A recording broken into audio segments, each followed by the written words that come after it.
Fantastic here, aka the Hot Shot, here with one of the greatest jiu-jitsu teachers of all time, changed the game, beat Hoyler when the ADC was in its nascent years, and it's been a long time coming to meet the master of the system. Eddie Bravo, how you doing today? Good, how you doing? I'm doing well. I didn't ask you before that. This is real. We keep it real here. I didn't ask him not off screen. This is the first time I'm asking. This was an amazing seminar. I've been following you for like 20 years now. Wow, thank you. I appreciate that. No, thank you. Like, you probably saved my life. I've used the lockdown in fights, you know what I mean? Oh, in real fights? In real fights, so to get one off me. At a quinceañera or something? it was probably... What are you, Mexican? I'm Filipino, Puerto Rican. Oh shit, that's Mexican. That's basic. I was gonna say that's Mexican. We're like the Mexicans of the Asians, I would say. Okay. So just a couple of questions, because I know you're a busy man, you got a lot of things to do, got a flight to catch. First question, what was like your biggest moment in your journey of jiu-jitsu? What was like your accolade that you're like, I'm Eddie Bravo now. This is the turning point for everything. I never really think that. You know, I never planned for the association to get this big. Yeah. I never put out like social media blasts saying, if you want to affiliate, get a hold of me. We're trying to grow, you know. I never did that. I never expected it to grow, never tried to grow it. It just grew on it. It just grew on its own. I don't know. There was, I mean, obviously when I triangled Hoyler Gracie, that changed everything. Without that, I don't even know if I'd be here right now. Right, yeah. And then the Metamorph match was huge. That like solidified that. That you beat his ass. Yeah, that it wasn't a fluke. So yeah, I agree. That was one of the biggest moments for me. I was a very big Hoyler fan at that time, and you absolutely blew my mind. I did wrestling in high school, seeing the wrestler's guillotine and the things that you're doing. I really feel like it's a hybrid style. And speaking of which, on to my next question. I trained with Jesse Merez. Yes. And he was over at CatchCon in Las Vegas, and he's a part of that Catch scientific wrestling community. I remember you doing some stuff on Catch wrestling there. So there was people wearing like lucha libre masks in the gym and shit. What are your thoughts on Catch wrestling? Catch wrestling has a lot of great stuff. They got. I was just watching an old highlight video of Thesz. Yes, I just saw that too. Yeah, it's on Instagram. Yeah. And the rolling Kimura game that dude had, and he was doing like Barada Pilates. Yeah, what the hell? We're rediscovering this now. Yeah, that's crazy. How crazy would it be to watch old Catch wrestling video of dudes like hitting rubber guard and all that? That'd be crazy, right? There are some like diagrams of people using leg Nelson and leg wrestling, and it's like a proto rubber guard almost. Yeah. I'm sure. It wouldn't shock me. I mean, watching Thesz move, man, that guy's legit. Yeah, he's like one of those old barrel-chested men. You know what I mean? He was like strong. Yeah. I mean, really, the only thing that Catch wrestling could use is guard work. You know, right? Because they don't have guard. You're not allowed to play guard for too long. So if you're not allowed to play guard, then that means you really don't need to get good at guard passing. Right. So Catch wrestling still needs high-level guard passing, but everything else, like all the Kimura game stuff, is insane. They got great leg locks. The Twister, that's like a staple of the 10th Planet system that comes from wrestling. Yes. Catch wrestling, it's like an abdominal stretch. You heard it. You heard it here. He said it. Yeah. Also, I did a friend of the channel, Josh Barnett, also did an interview with him. He speaks very highly of you, training with you, the early days. What was those days like of the early pioneer? You had Josh Barnett helping training your heavyweights over in Hollywood. Yep. What were those days like over, it's so different now from what it is now? Yeah, I had I don't have too many big guys, so all my big guys would go down and train with Josh and Eric Paulson, and they would bring back a lot of leg lock stuff. Yeah. And a lot of the leg lock stuff that was in the 10 Planet system in the early days before the leg lock revolution.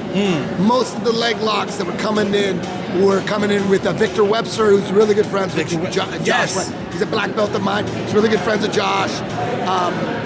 I tried to tag him in the video the other day. Amir Alam, another one of my black belts. Him and Josh used to work, train a lot together. Wow, okay. And Ralph Warnicki, my German black belt. Him and Josh and Eric Paulson, they used to work a lot together. So a lot of the leg locks early on in the early days of 10th Planet were coming directly from Josh Barnett. Wow, catch wrestling influence here in the 10th Planet system. That's news, guys. That's fucking news. A lot of catch wrestlers watch, a lot of judoka. Last question. We've got CJI 2 coming up. You've got a team in there. It is looking amazing. We've got a little bit of the clues of how it's going to run. It's going to be like that Royal Rumble mystery release, you know what I mean? So you're going to be really involved as like a mastermind there, as a coach, right? How do you feel about this setup? Do you have any, I don't want to ask you any, like, what your strategies are, but like, what are your thoughts on the whole thing? I love it. It's going to be insane.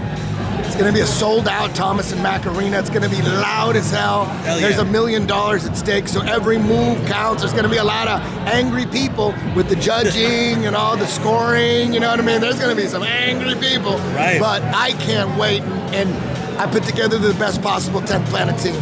I mean, we got PJ Barch, we got Gio Martinez, Alan Sanchez, Kyle Bain, Ryan Aiken. Those are my best guys. Those are killers. Yeah. And we got more guys that are, as good as these guys too. We only can pick 5 guys. You got to distill it down to 5. We could have picked another 5 easily, Yeah. Keith Gregorian, wow. Andy Varela. We have a lot of guys. Fedor Nikolov. We have a lot of guys that we could have thrown in there as well. We could do 3 teams. But unfortunately, we only can pick 5. And, we're ready. We're ready for war. I feel like they keep underestimating 10th Planet. Like, 10th Planet is a dominant team. Was it Polaris? You guys were killing it. Polaris. Quintet was awesome. In Japan, which was also run by friend of the channel, Josh Barnett, by the way, and Kazushi Sakuraba. Yep. This whole run-up to CJI 2 has been absolutely insane. What do you think about the whole Craig Jones stepping away for a while, things being up in the air with the whole CJI brand? And the change in B team. What do you think about that? Well, I hope they can keep CJI going. Me too. I really love it. It's hard to keep big money events going. We've seen so many go up and go down, like Metamoris. I wish Metamoris was still around. That would have been awesome. Yes. Kasai was amazing. Kasai, Pro. It's just, the problem is there's not enough money people don't want to pay for jiu-jitsu. People want to just find some sites. Right. They don't want to pay for it. So it's really hard to make money with jiu-jitsu events. The only way to make money is to throw an open and make the competitors pay you. Those are the only profitable events. Right. You know what I mean? So when that changes, that's the culture of jiu-jitsu. The promoters get paid the only way they're making money is if the competitors pay them. If we pay the competitors, the audience ain't paying for nothing. The audience wants it free. Yeah. So it's tough to make money. I hope CJI survives. Me too. As far as B team goes, teams always, move around and shake it up. And, the bottom line, everybody's going to have their own school. I believe like Ethan will have his own school eventually. That's true, yeah. Damien will have his own school. Nikki will have his own school. Nikki Ryan will have it. That's how it works. It's hard to have a bunch of superstars in one gym. That never works out. It has never worked out. Everybody's going to end up having their own school.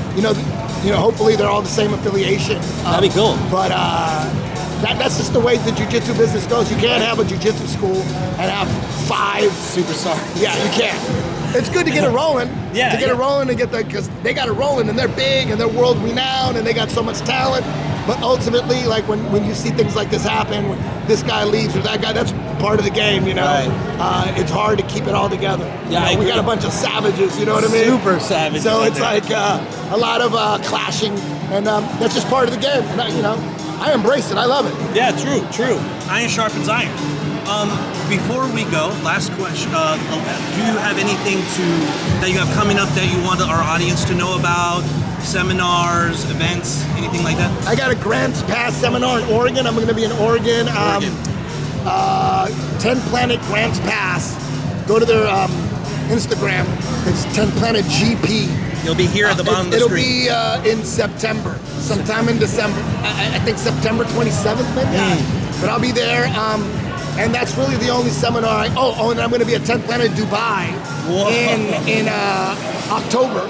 That's going to be a 2-day thing, 2-day workshop in Dubai, 10th Planet Dubai. It's going to be insane. That sounds insane. Yeah, and then in January, I'm going to come back and do 10th Planet Boca Raton. Oh, shoot. In January, I'll be back. I'll be back for that, for sure. Hell yeah. Thank you, Coach. I appreciate it so much. The traveling master, Eddie Bravo, master of the system, 10th Planet, Arthur Fantastic here. One, thank you guys. Like, comment, subscribe if you like this material. And as I always say, stay up, stay vigilant, stay locked and loaded, stay brutal. Shalom, shalom. Peace. In. Thank you, man.